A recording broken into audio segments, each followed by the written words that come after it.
Hey, I want to share with you my single best productivity hack. And as somebody who suffers from ADD and I tend to chase squirrels, this has been an absolute game changer for me. And this, by the way, this is going to be descriptive, not prescriptive. Doesn't mean that it's going to work for you. I'm just going to share what has worked really well for me. And I'm also going to share with you a screen on this. So it may be best to check it on YouTube, but I'm going to do my best to explain to you exactly how I set this up.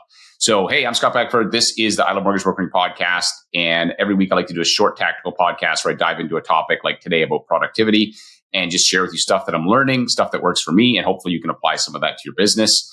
And before I jump into this episode today, I want to give a shout out to our title sponsor, Finmo. Finmo is a Canadian mortgage application, document collection, submission platform designed specifically for Canadian borrowers. It's very easy for borrowers to use. It's got cool features like smart docs. So it knows based on the application what documents your client is going to need, and then it requests them. So then we've seen lots of situations where the borrower fills out the app. They're looking at their docs as they're filling out the app, and then they go, oh, I can just drag and drop them into here. Cool. Makes it much faster for you. It's also got Connected Lender Spotlight, which is the best tool for searching rates and guidelines.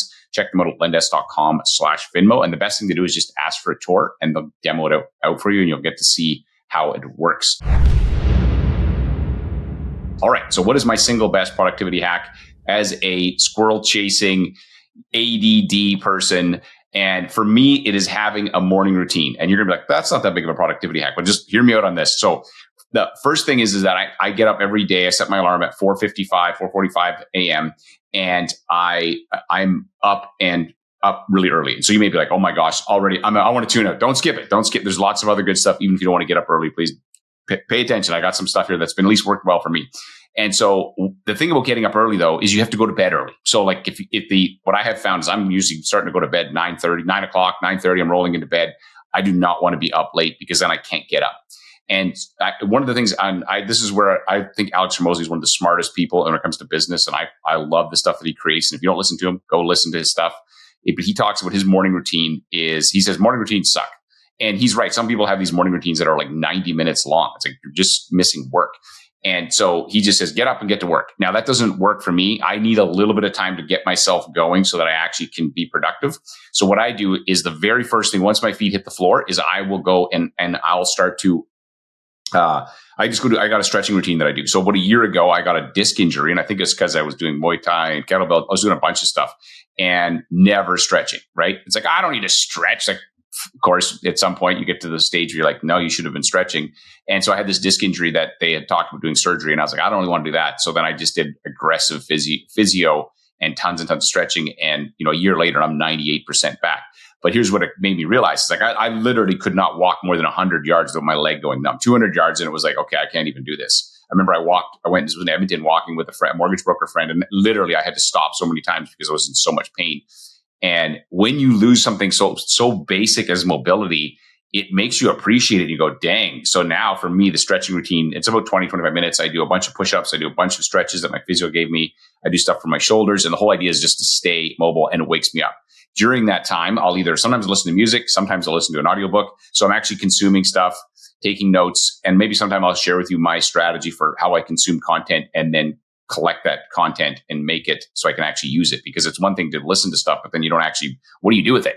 Anyway, so I digress. So I'll listen to that, and then I will go make a cup of coffee, make my bed, brush my teeth, and then boom, I'm at my desk at 5, before 6 a.m., 5:45 a.m. And then I have no meetings until my first calls are booked at 7:30 a.m. I'm in Pacific time, and a lot of my team is all over the place. And so I won't do any calls before 7:30, and that gives me time to literally do focus work. But what I do, so I'm going to share with you my screen here, and I'm going to show you what my planning tool is. So I have a planning template that I use every day, and I built this in Evernote, and there you can see it on the screen. So basically what I do is the first thing I do when I sit down at my desk, so it takes me about 10 minutes or so to do this. But before I actually start work, I have to reorient myself. I'm the kind of person, and people have said, Scott, like you seem like you're scattered. And so I have this big vision of where I want to be. I know exactly where I want to be in 2030 with the brokerage and what we're doing. But every day getting up and spending that 10 minutes to basically calibrate my compass so that I know I'm going in the right direction is extremely helpful for me. And so there's other people that would be like, yeah, you shouldn't need to do that, but I actually need to. I know for me that if I don't, the problem is that if I didn't do this, I'd probably open a hot dog stand by lunchtime. So I'd just get excited about something. I'd be like, you're going in the wrong direction. That's not your vision. And so this is really helpful. So the first thing I do is I update my streak tracker. So I have this template where it's a spreadsheet, and every day I check my body weight just because I like to see it. And if it starts to go up, it's amazing. I don't have to do anything different. Just watching that number, they say if you measure something, it does change a difference in your behavior. And so I measure it and I'm like, oh, I don't like it, back down again. And so I watch that. I also track my cold plunges. And so I remember Jerry Seinfeld, and this is not a new thought, but when they asked him how to be successful in comedy, he's like, he would write jokes every day, no matter what. Every day you write jokes. And so what would happen is that, and he'd put a calendar and you make an X every day that he wrote jokes. Well, the guy's a billionaire now. And part of volume negates luck, as Alex Hormozi says. And I believe, some of these principles that you have, if you want to build them in, you got to make it a streak. So I like to track the streak, how many days in a row before I break the X, right? And so that's what I do with that. Then I write down 3 wins from yesterday. And you can see mine from yesterday. So I'll just read these to you. So the first thing is update my streak tracker. The second thing is my 3 wins. And then I had worked on my motorcycle with my son, figured out what we need to fix. Not super mechanical. It's his thing. But for me, it's bonding time and, father-son time. I'm learning stuff. So that was a win. I got a guy lined up to take care of the yard for me. So I got this property. It's big. It's taken a lot of bandwidth. And I found somebody. I'm like, oh my gosh. And he did a fantastic job. I saw what he did. I was like, oh, this is perfect. And then I also figured out how to use multiple cameras. So that's a win. I'm like, I know right now, hey, over there, I got 2 camera. I can do multiple camera views because I got some plans for other stuff I want to do with my podcast recording, which I think is super cool. So I got these. That was like, okay, that was a win for me.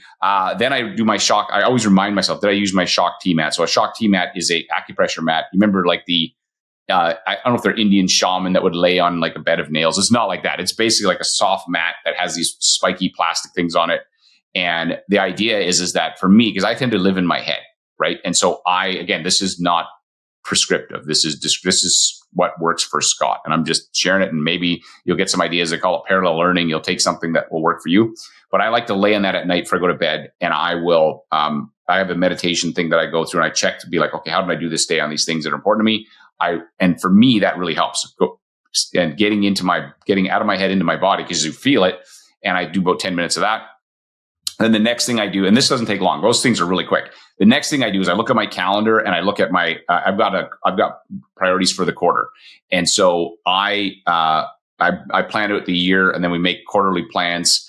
And so, for us right now, and I got 3 different areas. There's finance, marketing, and training. So in finance, we're launching the Great Game of Business strategy, which is essentially open book management and profit sharing for all of our team. And this is something I'll do a podcast on this at some point. I absolutely love this model and what these guys have done. It came from a book called The Great Game of Business by Jack Stack. Check it out if you haven't listened to it.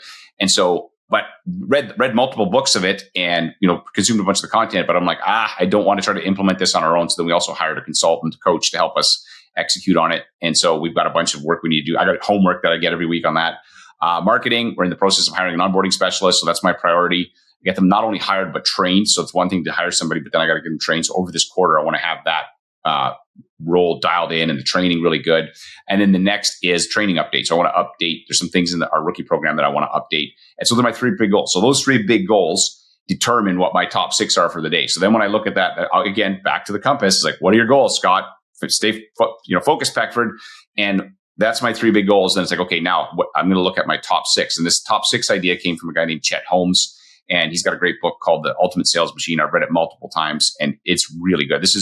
Chet Holmes was I think Charlie Munger, which is Warren Buffett's business partner, said that Chet Holmes is the best sales person that he's ever worked with. Like, he was really good. And so this book is fantastic. Anyways, what he would do is he'd have a little note card with his top 6 activities.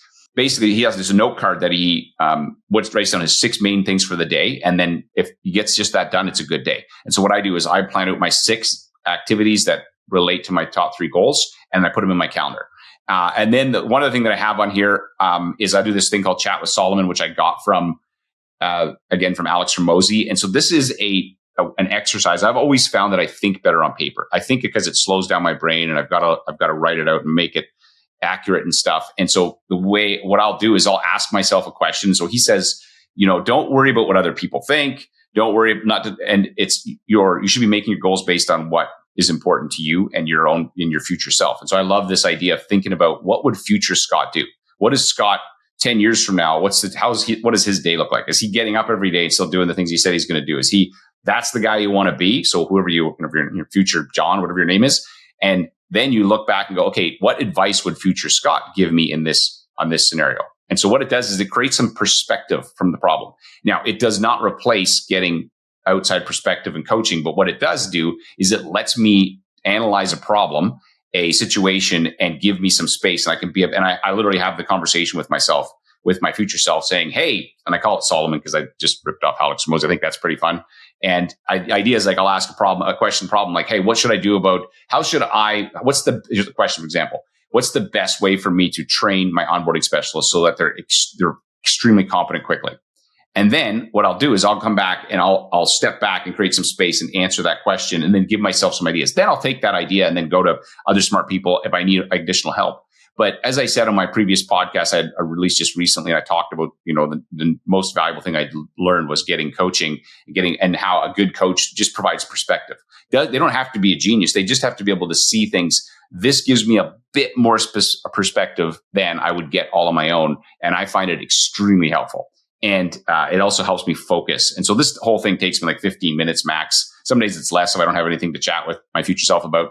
And then I just get to work. And so I'm literally working at 5:45, and then between 5:45 and 7:30, it's just go time. And I get so much done in that time that I can't even tell you how productive that is. But so for you, if you're a mortgage broker listening to this, what I would encourage you to think about is a couple of things. One is you need to have I'm going to stop sharing my screen. You need to have some carved out time where you get no interruptions, so you can work on the things that are important in your business.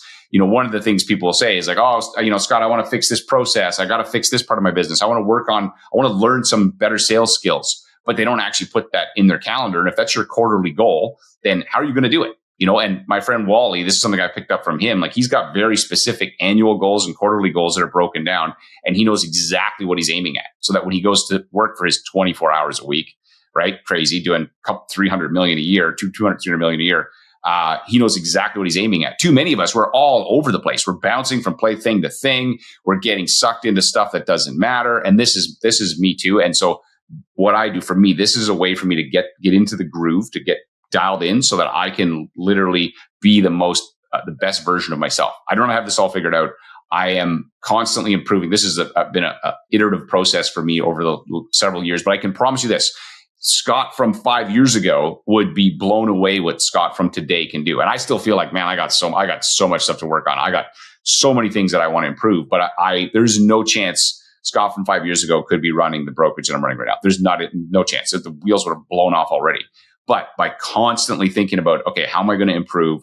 Try things, test them, figure what works for you. This maybe it works, or maybe it doesn't, and give it a try. Anyways, I hope you find that useful. Thanks for having a listen to this and having a peek behind the scenes of what I'm doing that's working for me. If you have a productivity hack, I'd love to hear it. Maybe shoot me an email. Like, I send out emails all the time. If you're on my email list, definitely shoot me an email. I'd love to hear what your thoughts are on this stuff. And also, if you want to, one other thing you can do, if this is useful, hit the subscribe button so that it helps you make sure you get other episodes when they come out. I promise you, one of my goals and intentions is to make this podcast more useful and to make it better. So you can hold me to that and subscribe and listen and be like, hey, you're getting better, or Scott, you suck, whatever. You can tell me, I'm good.